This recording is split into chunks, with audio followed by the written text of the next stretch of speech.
Hello everyone, and welcome back to Replay, the show where games are art.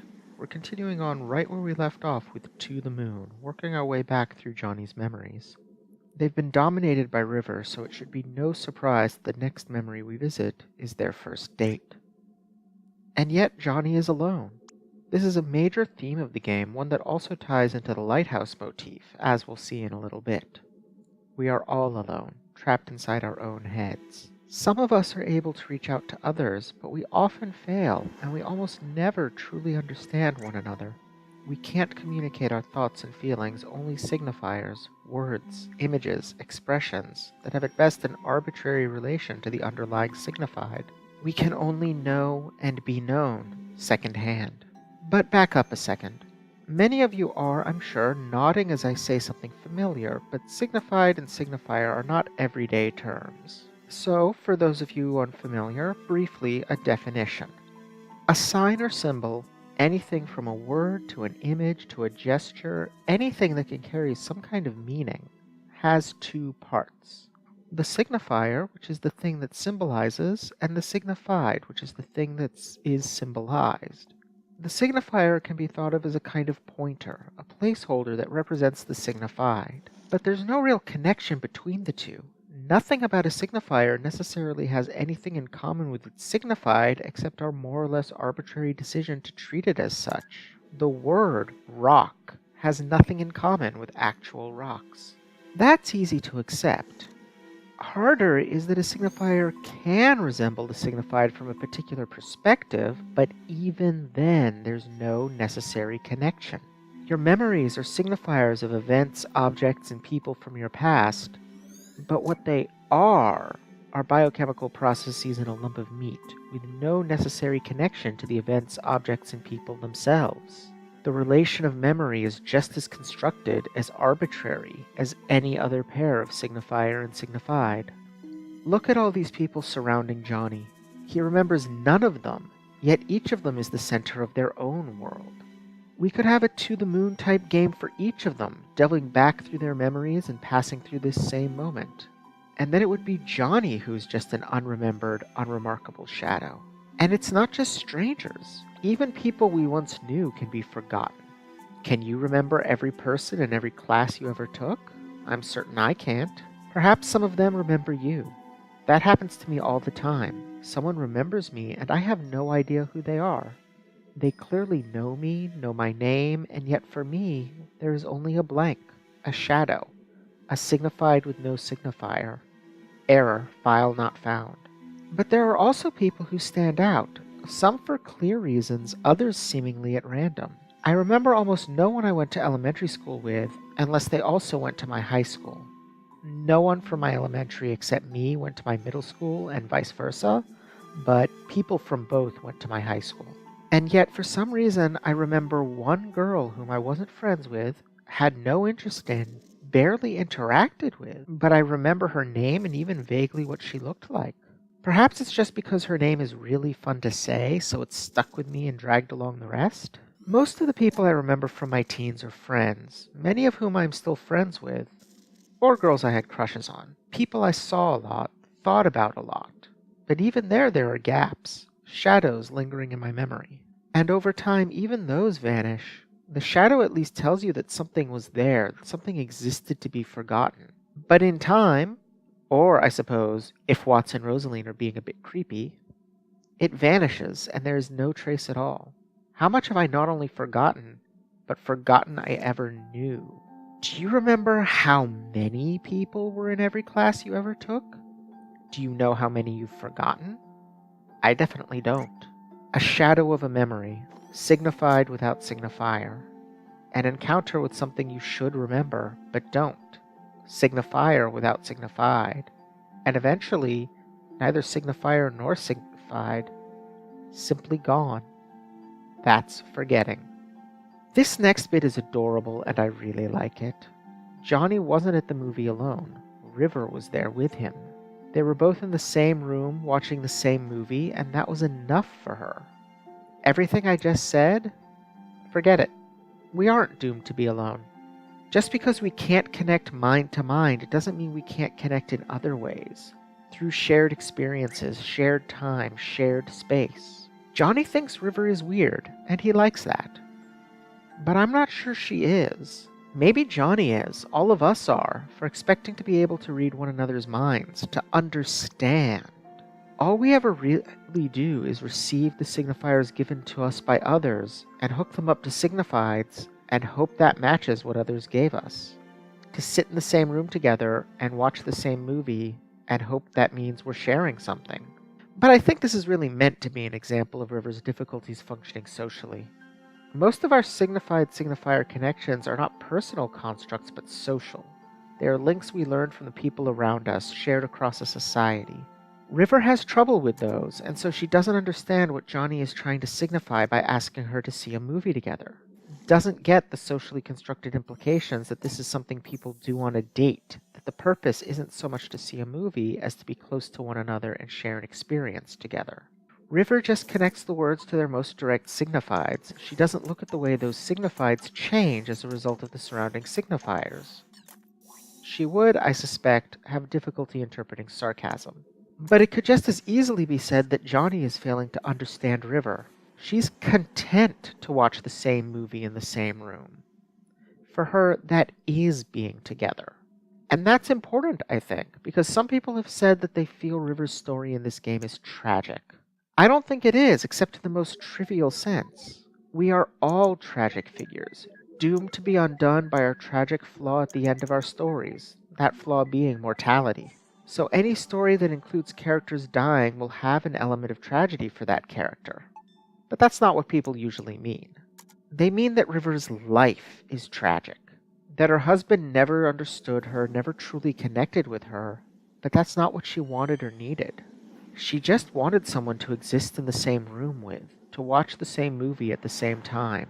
For her, that is being together, which means she was together with her husband to the end. None of us can ever truly understand each other. The joy of being River is that she knew it and didn't try to pretend otherwise, and so she was content just being together. I have to admit, I'm a bit jealous of that ability. I am, as I've mentioned before, not autistic, but I know quite a few people who are, including one friend of mine who only just recently learned it, as an adult, much like River. Thanks to Zur, I was able to take a standard autism test. It said I was a near total match for autistic symptoms on the social functioning level, but not at all for anything else. The reason I bring this up is because even more recently, I briefly described what living with avoidant personality disorder is like, and the same friend latched onto it immediately. Z took a standard test for that, and it said Z was a near total match. My point? Although they come from very different places, in terms purely of social functioning, autism and AVPD have a lot in common. What I mean about different places is that for me, AVPD is almost like the opposite of how I describe River's social difficulties. Where she only reads the surface meanings of the words, I hunt desperately for every possible signifier someone might be expressing, and every possible signifier they might represent. Me included. I'm incapable of talking without doing that to what I'm saying, which has a tendency to cause my brain to basically hang. I get stuck in the middle of sentences because my brain is churning away at the next word or phrase, picking it apart and analyzing it to make sure it is the one and only correct thing to say at this moment. It is, I suspect, related to that effect where if you play your own voice back to yourself on a slight delay, you quickly lose the ability to speak. There's a lot else going on, but it basically all comes back to that same root, a need to find the one and only correct thing to say or do. An unshakable certainty that if I don't, disaster will ensue.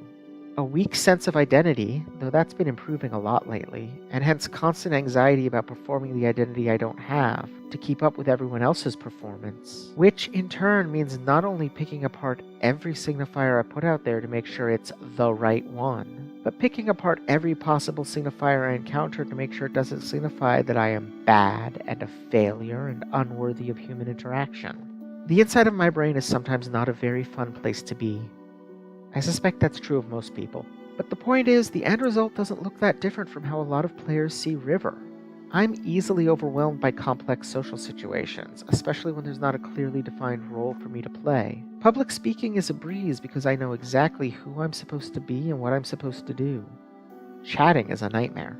I crave connection to others and want very badly to understand them, but I can't approach them. I'm stuck at my end of the sky, looking up at the stars and wishing. And yet by her teens, River is content with that. She is satisfied with her life. That's why she's able to let go of it in the end. She's okay with being isolated because she and Johnny, and Isabel and Nicholas and any other friends of theirs we never see, are isolated together. I wish I could be satisfied with that. I wish I could accept that I will never know the one and only correct thing to say or do, because there's no such thing. That it's enough to try my best, that some people will respond and connect and others will reject me, and that's just how life is. I'm learning. Slowly, bit by bit, I'm learning to trust myself when I feel like I can trust someone. That was always the thing. Not that I couldn't trust the other person, but that I couldn't trust my own judgment of whether I could trust them. I've got a much better sense of who I am now. Realizing you're a trans lesbian can do that, I guess. And I'm getting better at expressing myself in less structured contexts. I've even spontaneously developed the ability to flirt. Turns out be yourself actually was good advice, sort of. Better, at least where flirting is concerned, is be yourself, but lean into the bits the other person seems to respond positively to. But River has gone the opposite way. River doesn't seem to feel the need to perform at all. It calls back to what Isabel said last episode. She can never stop being an actress. River has never had to start. On those occasions when she needs to express herself, yes, she struggles. Look at the origami rabbits. But most of the time she's content to simply be, to experience the world through the narrative of herself without trying to perform that narrative for others to see. River does not, I suspect, write essays or have a YouTube channel. She doesn't need to. River is complete. No, it's the rest of us who are living a tragedy. Especially Johnny, and except maybe Teen Nicholas. I kind of adore him here. For instance, his "I know, and it still would have been better than what you said" is not only really funny, but it's somehow very teen. Like, it's the kind of joke my friends and I might tease each other with in high school. I mean, not exactly, because few of us actually asked anyone out in high school and we pretty much never talked about such things. But the style of humor is the same. Which makes sense. Johnny, as we've already established, is just a few years younger than me. He might have been in high school already by the time I finished, so it makes sense teen behavior wouldn't have changed much. But what I love about Nicholas here is that there's more to it than just pals joshing each other. He's not being cruel, he's trying to help. He is, as we'll see, not entirely approving of Johnny's interest in River, and he actually has pretty good reasons why, but he's still supporting his friend, trying to simultaneously encourage him and steer him away from disaster. This is definitely the kind of high school friend who helps you move a piano 40 or 50 years later. His gentle mockery of Johnny's catastrophizing is great, too. I am, as you may have guessed from my discussion of AVPD, prone to such things myself. If I don't finish this script soon, I won't have time to finish cleaning, and then when my girlfriend comes over tomorrow, she'll see what a slob I am and never speak to me again. You see how it works. Each leap of logic going just a little further outside the realm of the reasonable. It's plausible, but not guaranteed, that not finishing this script soon could cut into my time to clean. It's possible, but not likely, that this could mean I'm unable to finish. It's possible, but highly unlikely, that she'll conclude I'm a slob, and almost certainly untrue that she'd therefore never speak to me again. But by stretching just a little further each time, I've gone from a perfectly plausible scenario to total catastrophe in just a handful of steps. As it turns out, I'm recording this a week after writing it, and I didn't finish cleaning. But my girlfriend doesn't think I'm a slob and is still talking to me.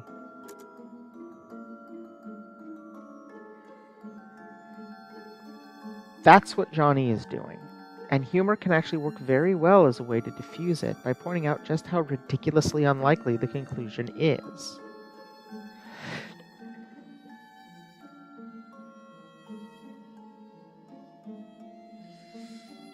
Humor is a product of benign violation. That is, something is funny when it feels not right, but in a way that doesn't feel threatening. Horror, meanwhile, is the product of malign violation. Something is horrifying when it feels not right in a way that is threatening.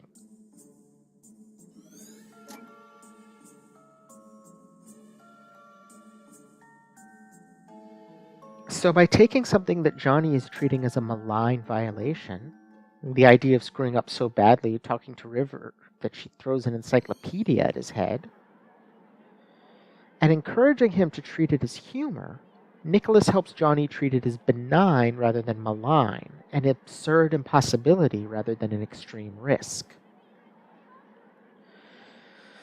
This is actually a form of mindfulness, a powerful tool against anxiety. Mindfulness is about looking at and understanding your own thoughts, where they come from, how they develop, and why they go the way they do. Recognizing that an anxiety is absurd and laughing at it to turn it benign can be a very effective way to calm down.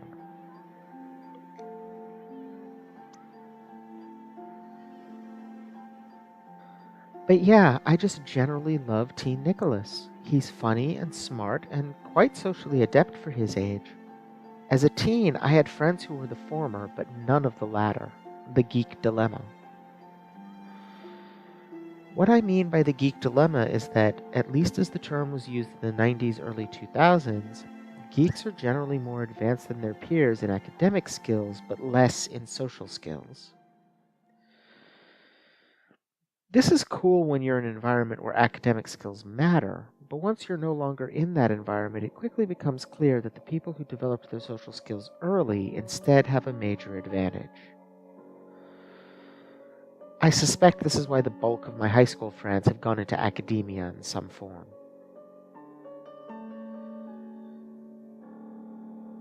Certainly this wasn't true of everyone. I went to a magnet school. At least in theory, everyone there was ahead of their peers in academic skills. But even within that, there were a group of us who lagged socially and dealt with it, not by trying harder to learn social skills, but by gravitating toward activities where academic skills could cover for social skills. Fandom, for example, where fiction writing skills, facility with constructing meta, or rote memorization of obscure facts can all confer social status. This is, I believe, where the myth of the outcast nerd comes from. Some of us, me included, were bullied, yes. However, other kids outside our little circle got bullied too. The real problem was that we had less capacity to deal with it, and that made it feel like we got bullied more. At the same time, we built a subculture in which status was conferred by what we were good at, and looked down at the other kids for liking quote-unquote popular things. A word that in our mouths meant shallow and superficial. We were elitists used to being good at things immediately, picking them up on the first try. So the things we couldn't pick up that way, athletics and flirting and the social niceties and hierarchies of teen culture, we dismissed immediately as impossible for us and therefore, since we were elite, of no value.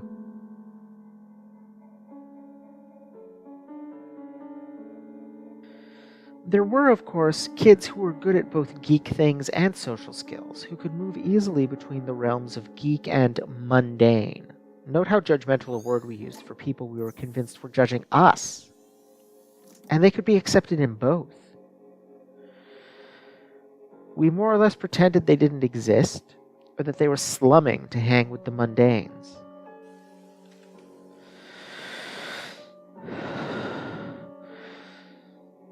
Most of the time, everyone else was content to leave us alone, too involved in the cutthroat world of high school social hierarchy to pay much attention to the kids who exiled themselves. We weren't outcasts, we cast ourselves out.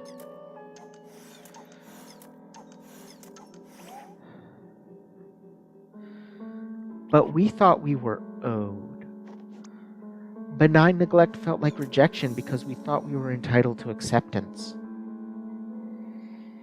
And as life went on and social skills continued to matter more and more while academic skills mattered less and less, we became resentful. We weren't getting what we were entitled to. Add in whiteness and maleness, most of us were both, and the degree of entitlement and the resulting bitterness becomes staggering. The result? Gamergators, red pillars, tech bros, the raging, entitled, disappointed, geeky white boys trying to destroy the world.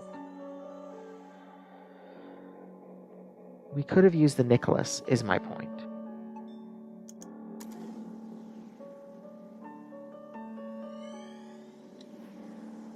This is more or less the same argument Nicholas is making when he objects to the reason Johnny gives for his interest in River. Certainly there is something to the idea of attraction to difference. We make much in our culture of xenophobia. The instinctive response to a stranger, an other, is revulsion and fear.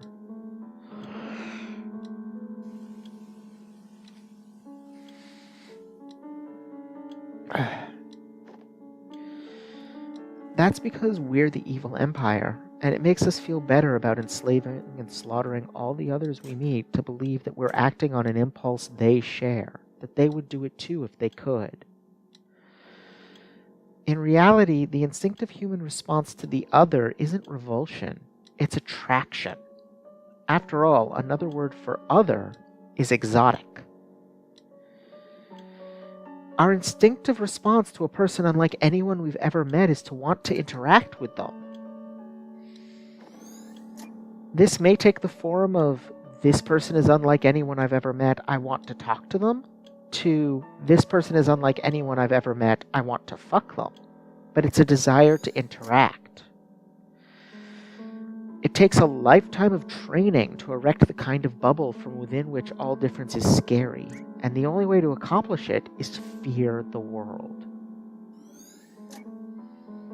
Of course, I'm exaggerating slightly for rhetorical effect. Both reactions exist. There's a reason Lovecraftian horrors and tentacle porn are both viable genres. We both fear the weird and desire intercourse with it. Johnny leans a bit more to the latter where River is concerned.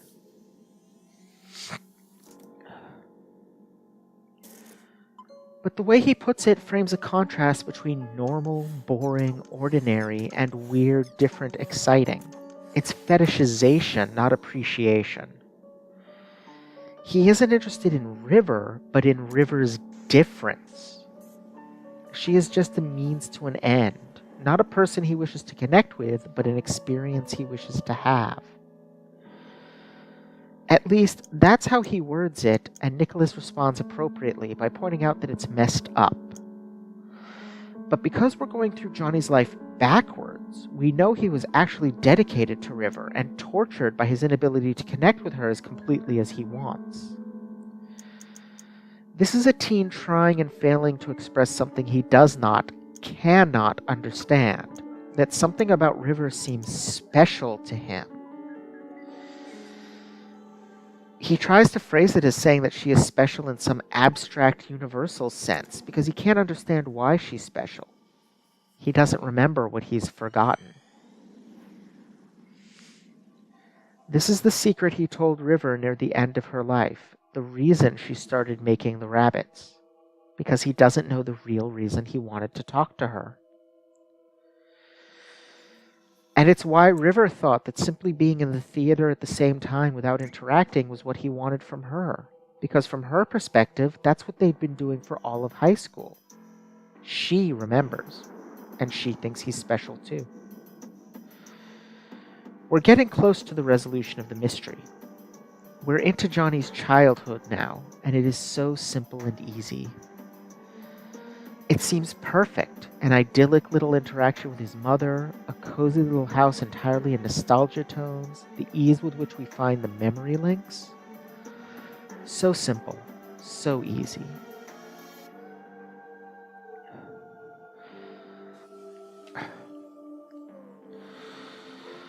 Because that's how so many of us remember childhood, as a simpler, easier time. It wasn't. Being a child is terrifying. Nothing makes sense, you have no control over your own life, and you have no idea what's going on most of the time. But a combination of fragmentary memory, Nostalgia, the even greater misery of adolescence, and the grand narratives of our culture convince us to think of childhood as some kind of paradisiacal state before the corruption of adolescence and hardship of adulthood.